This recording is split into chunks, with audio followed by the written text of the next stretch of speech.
Good morning everyone. Last lecture में हमने capacitor के बारे में देखा था। तो कैपेसिटर क्या कर रहा है? तो capacitor is a device which stores a charge and you can say that it stores a electrical energy in form of charge. तो लास्ट लेक्चर में और कैपेसिटर जो है उसकी जो प्रॉपर्टी होती है कैपेसिटेंस, तो capacitance C is ability to store a charge, that is called capacitance। और कैपेसिटेंस जो है उसका यूनिट हमने देखा था फैराड। तो कैपेसिटर के बारे में लास्ट लेक्चर में मैंने बताया था कि फैन के ऊपर सिलिंड्रिकल का भी होता है। दूसरा भी एक एग्जांपल मैं दे सकता हूँ कि अभी हम जो मोबाइल यूज़ कर रहे हैं उसमें जो फ्लैश लाइट आती है, जब हम फोटो क्लिक करते हैं तो जो इंस्टेंटेनियस एनर्जी क्लिक एक ही टाइम में इनिशियली जो ज़्यादा एनर्जी चाहिए वो हमें ये कैपेसिटर प्रोवाइड करता है इंस्टेंट। तो जैसे आप ट्रेन में जाते हो तो ट्रेन में भी कई बार ऊपर का जो फैन नहीं चलता और हम उसको ऐसे कोई पेन से ऐसे थोड़ा सा हिलाते हैं, टॉर्क देते हैं तो वो स्टार्ट हो जाता है। तो वो वहाँ पे उसको फैन को भी इनिशियली हाई करंट चाहिए तो स्टार्ट होने के लिए। तो ये हाई करंट जो है वो भी कौन प्रोवाइड करता है? तो कैपेसिटर जो है वो high initially high current provide करता है कोई भी डिवाइस को, तो ये उससे चलने लगती है। तो कैपेसिटर के ये दो और एग्जांपल आप ले सकते हो। और लास्ट लेक्चर में हमने देखा था कि capacitance of a spherical isolated conductor. तो सिंगल आइसोलेटेड कंडक्टर जो है ये हमने लिया था, पॉजिटिवली चार्ज जो है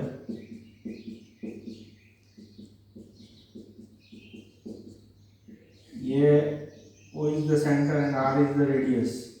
तो ये स्पेरिकली आइसोलेटेड, तो सिंगल आइसोलेटेड कंडक्टर का कैपेसिटेंस बहुत ही कम होता है। लास्ट लेक्चर में टाइप्स ऑफ कैपेसिटर के बारे में बताया था आपको, parallel plate capacitor, spherical capacitor and cylindrical capacitor. तो आज हम डिस्कस करने वाले हैं पैरेलल प्लेट कैपेसिटर। इसमें प्रॉब्लम क्या है? तो हमें पैरेलल प्लेट कैपेसिटर के बारे में सोचना पड़ा। तो इसका डिसएडवांटेज या लिमिटेशन हम बोल सकते हैं कि इसमें से जो एनर्जी मिलता है वो इलेक्ट्रिक फील्ड जो है वो इंफिनिटी तक जाता है, इंफिनिटी तक जो है उसका। यानी एक प्रॉब्लम ये है कि उसका कैपेसिटेंस की वैल्यू बहुत कम है। दूसरी प्रॉब्लम जो है, first disadvantage, low value of capacitance. आपने अर्थ की रेडियस लेके भी देखा कि बहुत ही कम वैल्यू ऑफ कैपेसिटेंस जो है वो मिलता है। और ज़्यादा चार्ज रखने से ये जो चार्जेस जो है वो क्यों टिक नहीं पाते हैं कंडक्टर पे, उसके बारे में भी हम बात करते हैं। तो ये लीकेज का प्रॉब्लम दूसरा जो है, लीकेज। और थर्ड जो है वो है कि एनर्जी जो है वो it extends up to infinity, यानी कोई बाउंडेड एनर्जी नहीं मिल रहा है यहाँ पे। ये जो एनर्जी जो it is going up to infinity, radius R से लेके इंफिनिटी तक हमें बिखरी हुई एनर्जी मिलती है। यहाँ पे कोई फाइनाइट बाउंड स्टेट में हमें दो प्लेट के बीच में एनर्जी को कन्फाइन करना है, वो यहाँ पे हम नहीं कर सकते। इसलिए ये तीन डिसएडवांटेज है spherical disadvantages of spherical isolated conductor, spherical isolated capacitor बोलो या कंडक्टर, आइसोलेटेड और कैपेसिटर, ये जो है वो इसका ड्रॉबैक है। तो लीक कैसे होता है उसके बारे में हम देखते हैं कि लीक कैसे होता है। चार्ज हम इस पे सोच रहे हैं कि इस पे ज्यादा चार्ज डालेंगे तो कैपेसिटेंस बढ़ेगा, तो देखते हैं कि उसका प्रॉब्लम क्या होता है। तो सी यहाँ पे क्या होता है कि सपोज यहाँ पे मैं उसकी कैपेसिटी के अकॉर्डिंगली वो चार्ज को स्टोर करता है, और भी मैं एक्स्ट्रा चार्ज देता हूँ, वो होल्ड करता है उसकी कैपेसिटी, उसके अकॉर्डिंगली वो होल्ड कर पाएगा। उसके बाद क्या होगा? तो उसके आसपास जो है ये रीजन में, ये जो रीजन है उसके आसपास समझ लो कि एयर है। एयर जो है वो इंसुलेटर होता है, इंसुलेटर डाइलेक्ट्रिक होता है यहाँ पे, समझ लो। तो ये जो है उसके अंदर एयर के अंदर क्या होता है, एटम्स एंड मॉलिक्यूल्स होते हैं। एयर के अंदर क्या होता है, एटम्स एंड मॉलिक्यूल्स। तो यहाँ पे जो भी चार्ज मैंने दे रहा हूँ पर उसकी कैपेसिटी अभी होल्ड करने की नहीं है, तो क्या करेगा, उसके आसपास जो एयर के जो मॉलिक्यूल्स हो गए, एयर तो बहुत ही बड़े अमाउंट में है, तो उसके आसपास जो है वो क्या होगा, उसके आसपास जो एटम्स और मॉलिक्यूल्स हो गए उसको आयोनाइज करेगा। ये बहुत ही स्ट्रॉन्ग इलेक्ट्रिक फील्ड प्रोड्यूस होगा और स्ट्रॉन्ग इलेक्ट्रिक फील्ड की वजह से यहाँ पे आसपास जो है वो क्या होगा, आयोनाइजेशन होगा, आयोनाइजेशन ऑफ एटम। तो ये आयोनाइजेशन क्या होता है, तो आसपास में जो एयर है उसके अंदर से इलेक्ट्रॉन जो है वो रिलीज हो जाता है और पॉजिटिव आयंस जो है, यानी ये जो चार्ज है वो लीक होना स्टार्ट हो जाता है। हम इसको होल्ड नहीं कर पाते अभी, वो एयर के अंदर यानी इसके आसपास की जो एयर इंसुलेटर थी उसकी प्रॉपर्टी वो लॉस करने लगता है, क्योंकि ये चार्ज जो है उसका इलेक्ट्रिक फील्ड जो है वो एयर को उसकी इंसुलेटिंग प्रॉपर्टी को लॉस करने, क्योंकि ये अभी ये चार्ज जो है वो लीक हो जाता है यानी होल्ड नहीं कर पाएगा, उसकी कैपेसिटी खत्म हो, तो आसपास के जो एयर के अंदर वो चार्ज लीकेज हो रहा है, तो ये जो है एयर को वो क्या बना देगा, कंडक्टिंग बना देगा उसके आसपास। पर एयर तो बहुत बड़े अमाउंट में है तो वो जो है उतना कंडक्टिंग, पर उसके आसपास के मॉलिक्यूल्स को वो कंडक्टिंग बना देता है। और जब ये एयर अपनी इंसुलेटिंग प्रॉपर्टी को जो है लॉस्ट करता है, तो ये जो है उसका मीनिंग कि उसको हम बोलते हैं dielectric strength of the air.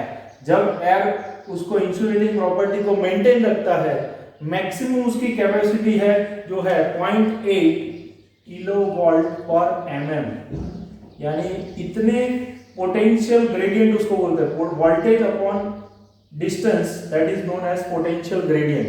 तो इतने जो है उतने वोल्टेज तक जो है 8 × 10⁵ वोल्टेज पर मीटर होगा। इसका कैलकुलेशन करोगे तो 8 × 10⁵ वोल्ट पर मीटर, यानी इतने वोल्टेज जो है उसको होल्ड कर पाएगा एयर। उसके बाद उसको इससे ज्यादा वोल्टेज मिलेंगे तो ये एयर अपनी इंसुलेटिंग प्रॉपर्टी को लॉस्ट करता है, और ये जो है उसको हम डाइलेक्ट्रिक स्ट्रेंथ बोलते हैं। तो ये मैक्सिमम डाइलेक्ट्रिक स्ट्रेंथ एयर की इतनी है।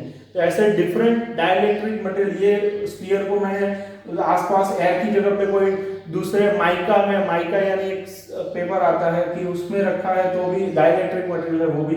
तो ऐसे डिफरेंट टाइप के डाइलेक्ट्रिक मटेरियल के आसपास रखेंगे तो हर एक की डाइलेक्ट्रिक जो प्रॉपर्टी होती है, डाइलेक्ट्रिक स्ट्रेंथ अलग अलग होती है। तो ये 3 रीजन है कि उसका एनर्जी तो बिखरा हुआ होता है, ये लीकेज हो जाता है और low value of capacitance. 3 region की वजह से हम ये सिंगल आइसोलेटेड स्फीयर जो है, यानी ये सिंगल यानी जो है उसकी जगह पे अभी हम ये यूज करेंगे पैरेलल प्लेट कैपेसिटर।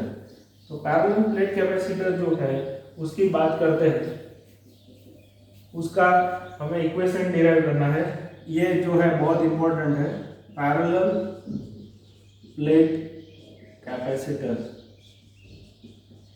ये अभी parallel plate capacitor without dielectric, यानी हम यहाँ पे समझते हैं विदाउट डाइलेक्ट्रिक, और डाइलेक्ट्रिक प्लेस करने से क्या होता है वो भी समझेंगे। तो विदाउट डाइलेक्ट्रिक यानी 2 प्लेट लेनी है और उसके लिए हमें इक्वेशन, इसके लिए कैपेसिटेंस निकालना है, C = ε0 A/d। ये जो है ये हमें पैरेलल प्लेट कैपेसिटर के लिए निकालना है। तो हम क्या करेंगे, यहाँ पे जो है 2 प्लेट लेंगे। यहाँ पे रेक्टेंगुलर शेप का जो है 2 प्लेट लिया है, आपको समझ है। यहाँ पे रेक्टेंगुलर शेप का ये जो है वो रेक्टेंगुलर है, ऐसे रेक्टेंगुलर जो है शेप का 2 जो है वो सरफेस लिया है यहाँ पे, और ये जो 2 सरफेस है वो उसके बीच में जो डिस्टेंस है वो बहुत ही कम होना चाहिए, मिलीमीटर से भी कम जो डिस्टेंस है, और 2 प्लेट जो है उसको बहुत ही क्लोज रखना है, ठीक है। तो यहाँ पे ये जो प्लेट है उसके ऊपर हम एक पे पॉजिटिव चार्ज दे रहे हैं और यहाँ पे -q नेगेटिव चार्ज जो है वो दे रहे हैं सरफेस के ऊपर जो है। तो इसका इलेक्ट्रिक फील्ड जो है यहाँ पे, इसका इलेक्ट्रिक फील्ड जो है वो यहाँ पे एक पॉइंट यहाँ पे कंसीडर करो, फर्स्ट रीजन ये रीजन 2 एंड रीजन 3। आपको पता है कि रीजन 1 में ये प्लेट जो है उसको हम इनफाइनाइटली कंसीडर करते हैं। उसके लिए रीजन है कि ये दो प्लेट के बीच में जो डिस्टेंस है उसको हम डी एज्यूम करते हैं, और ये जो प्लेट का एरिया है, दो प्लेट के बीच का एरिया नहीं, प्लेट का खुद का एरिया जो है उसका एरिया जो है वो है a is a plate area not between the two plates. Area हमें दो प्लेट के बीच का नहीं लेना है, ये प्लेट का एरिया लेना है, ये हमें देखना है।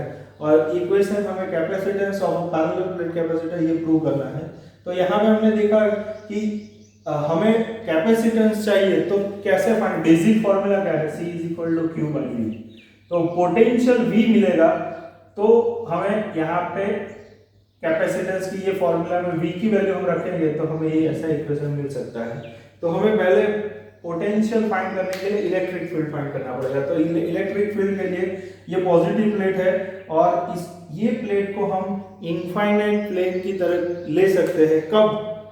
जब दो प्लेट के बीच का डिस्टेंस जो है वो बहुत ही कम होता है, यानी D is very less than area of the plate. ये कंडीशन में हम ले सकते हैं कि इनफाइनाइट चार्ज शीट कंसीडर, ये दोनों जो है शीट प्लेट कंसीडर कर सकते हो। ये दोनों जो प्लेट है उसको इनफाइनाइट जो है, क्योंकि हमने electric field due to infinitely charge plane sheet का फॉर्मूला हमारे पास है, और यहाँ पे हम वही अप्रोक्सीमेशन ले रहे हैं कि the distance between two plates is very small compared to the area, that's why this plate is act as a infinite sheet की तरह बिहेव कर सकता है। और उसका इलेक्ट्रिक फील्ड आपको पता है, फॉर इनफाइनाइटली चार्ज शीट के लिए इलेक्ट्रिक फील्ड जो है वो σ/2ε0 होता है। ठीक है, तो यहाँ पे देखेंगे ये पॉजिटिव चार्ज है तो यहाँ पे इलेक्ट्रिक फील्ड ये डायरेक्शन में होगा, ये प्लेट की वजह से, और ये नेगेटिव चार्ज है तो उसका इलेक्ट्रिक फील्ड जो है ये डायरेक्शन में होगा। दोनों प्लेट पे चार्जेस सेम है तो यहाँ पे सरफेस डेंसिटी भी सेम ही होगा। दोनों का एरिया जो है, दोनों प्लेट का एरिया हमने इक्वल लिया है यहाँ पे, तो दोनों प्लेट का एरिया इक्वल है तो चार्ज डेंसिटी भी इक्वल होगी, चार्ज भी इक्वल है, एरिया भी इक्वल है, चार्ज डेंसिटी। तो इलेक्ट्रिक फील्ड जो है वो सिग्मा पे डिपेंड करता है, सिग्मा दोनों का सेम हो गया तो इलेक्ट्रिक फील्ड जो है ये दोनों σ/2ε0 इसका और इसका अपोजिट होगा, डायरेक्शन जो है क्योंकि नेगेटिव चार्ज है तो दोनों का इलेक्ट्रिक फील्ड जो है रीजन 1 में 0 होगा। Total electric field is equal to 0। Region 2 में क्या होगा, तो इसका इलेक्ट्रिक फील्ड ये डायरेक्शन में होगा, नेगेटिव चार्ज है उसका भी इलेक्ट्रिक फील्ड, तो यहाँ पे इलेक्ट्रिक फील्ड होगा σ/2ε0 प्लस σ/2ε0 दैट इज σ/ε0। यानी यहाँ पे आप देख रहे हो कि इलेक्ट्रिक फील्ड जो है वो यहाँ पैरेलल प्लेट कैपेसिटर के अंदर कन्फाइंड हो रहा है, ये दो प्लेट के बीच में। जैसे स्फेरिकल कंडक्टर में इंफिनिटी तक इलेक्ट्रिक फील्ड है, यहाँ पे दो प्लेट के बीच में एनर्जी को कन्फाइन कर दिया, इलेक्ट्रिक फील्ड को कन्फाइन कर दिया है, इसलिए पैरेलल प्लेट कैपेसिटर जो है उसका यूज करते हैं हम। तो ये दोनों के बीच में एनर्जी कन्फाइन हो गया है। दूसरा, कैपेसिटेंस भी बढ़ जाएगा, आगे के केस जो स्फेरिकल कंडक्टर का यूज किया उसके की वजह से यहाँ पे उसकी कंपैरिजन में ये पैरेलल प्लेट कैपेसिटर जो है उसका कैपेसिटेंस और बढ़ जाएगा, क्योंकि डिस्टेंस d जो है वो बहुत कम हो जाएगा तो कैपेसिटेंस बढ़ेगा। तो सी यहाँ पे ये रीजन में इलेक्ट्रिक फील्ड जो है ये फर्स्ट रीजन में है इसलिए उसको हम E1 बोलते हैं, यहाँ पे सेकंड रीजन में E2 बोलते हैं। E3 में भी क्या होगा, अपोजिट होगा, तो उसका भी इलेक्ट्रिक फील्ड, क्योंकि ये पॉजिटिव प्लेट है तो ये पॉइंट पे इलेक्ट्रिक फील्ड ऐसे जाएगा, और नेगेटिव चार्ज है तो इलेक्ट्रिक फील्ड ऐसे, दोनों अपोजिट हो गए तो ये रीजन में भी इलेक्ट्रिक। तो टोटल इलेक्ट्रिक फील्ड हम लिखते हैं, टोटल इलेक्ट्रिक फील्ड बाद में ये फॉर्मूला यूज करते हैं, total electric field E is equal to E1 plus E2 plus E3। तो E1 0 है, E2 प्लस ये जो है E2 इलेक्ट्रिक फील्ड σ/ε0।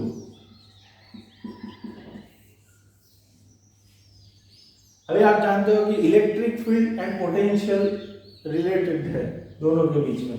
अभी हम सिर्फ डायरेक्शन के E equal to minus dV/dr ये रिलेशन आप जानते हो, इलेक्ट्रिक फील्ड और पोटेंशियल एक दूसरे के साथ। तो यहाँ पे इलेक्ट्रिक फील्ड और पोटेंशियल के बीच में क्या होगा, तो यहाँ पे इलेक्ट्रिक फील्ड हम लिखना है तो पोटेंशियल, ये माइनस साइन तो डायरेक्शन ऑफ इलेक्ट्रिक फील्ड की डायरेक्शन में पोटेंशियल डिक्रीज होता है वही दिखाता है।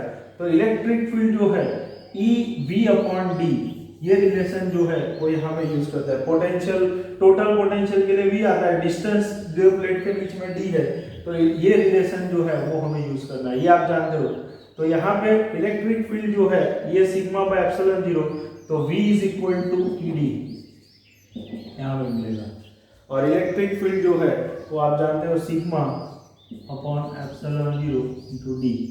Sigma surface charge density sigma equal to Q by A, तो यहाँ पे आपको मिलेगा Q by A epsilon 0 D, ये आपका पोटेंशियल हुआ। और ये पोटेंशियल जो है एक्चुअल में V जो है पोटेंशियल डिफरेंस है, क्योंकि यहाँ पे आप देख रहे हो कि नेगेटिव चार्ज आने से टोटल पोटेंशियल जो है वो रिड्यूस होता है। मैंने बताया था कि सिंगल ओनली वन प्लेट लेने से प्रॉब्लम क्या आता है, पोटेंशियल इतना जो है वो यानी चार्जेस इतना होल्ड नहीं कर पाएगा, क्योंकि नेगेटिव चार्ज आने से पोटेंशियल डिक्रीज होता है, पोटेंशियल डिक्रीज होने से आपका कैपेसिटेंस बढ़ता है। तो V जो है वो चेंज पोटेंशियल डिफरेंस ये आपको मिला, ये दो प्लेट के बीच में पोटेंशियल डिफरेंस डेल्टा V है। ये एक्चुअल में हमने कैपेसिटेंस की जो फॉर्मूला पढ़ी थी इसमें Q अपॉन डेल्टा V है, पोटेंशियल डिफरेंस है ये V डेल्टा V। तो यहाँ पे जो मिला है वो डेल्टा V समझना है। तो ये आपका जो है नेक्स्ट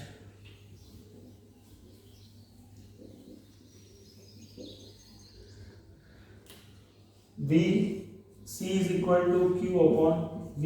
V की जो वैल्यू मिली है वो रख देते हैं Q by A epsilon 0 into D।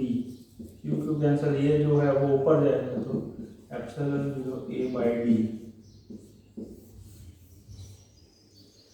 आगे भी मैंने बताया था कि 1 फैराड का कैपेसिटर जो है वो बहुत डिफिकल्ट होता है। यहाँ पे आप देख सकते हो कि सपोज मैं यहाँ पे C इक्वल टू 1 फैराड का कैपेसिटर बनाना है, 1 फैराड, तो C की वैल्यू 1 लेता हूँ, epsilon 0 A upon D, distance between to plate 1 mm ले लेता हूँ, 1 mm।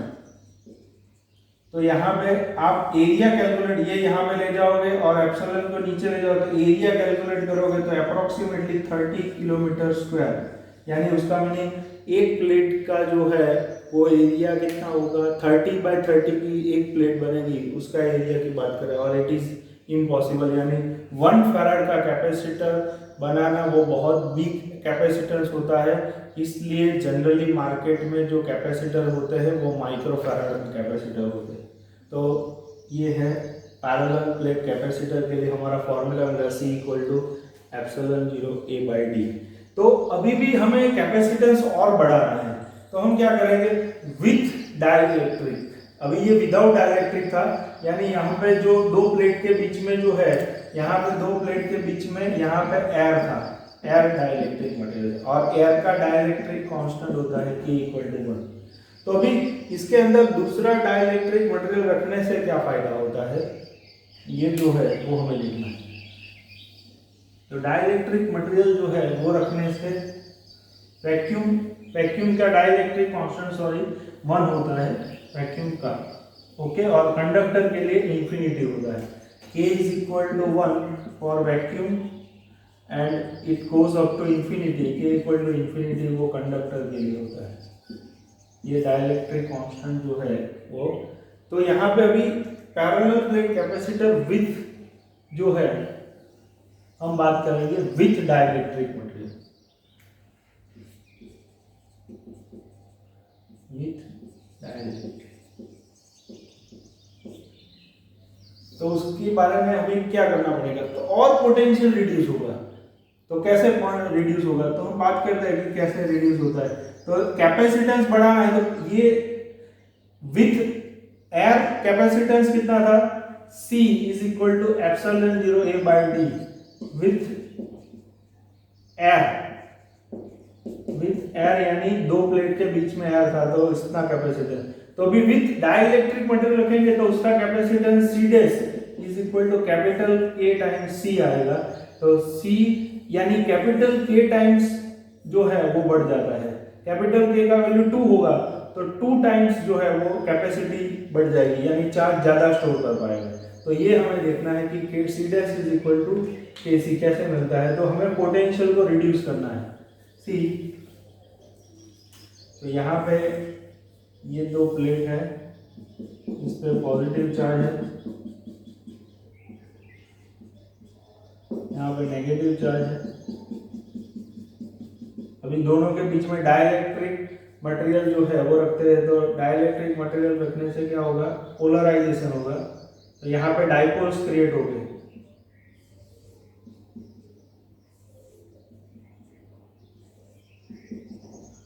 ऐसे डाइपोल्स जो है वो क्रिएट होते हैं।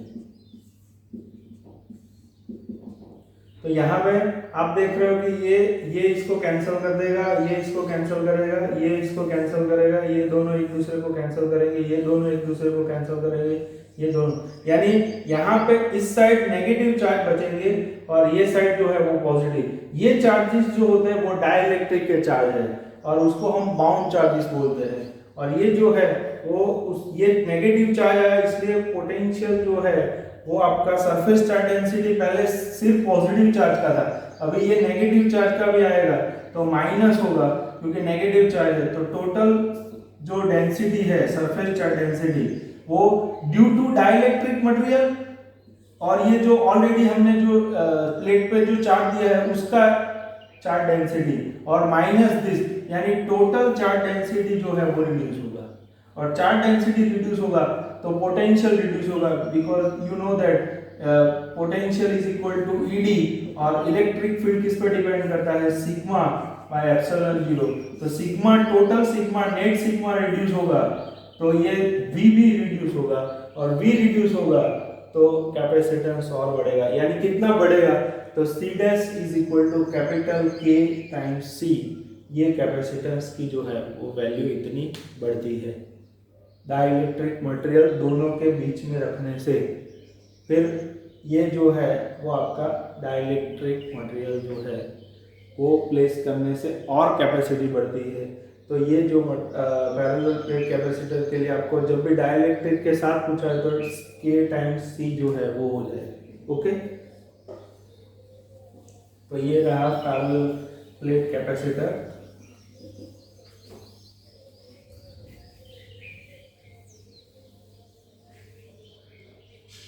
Thank you very much.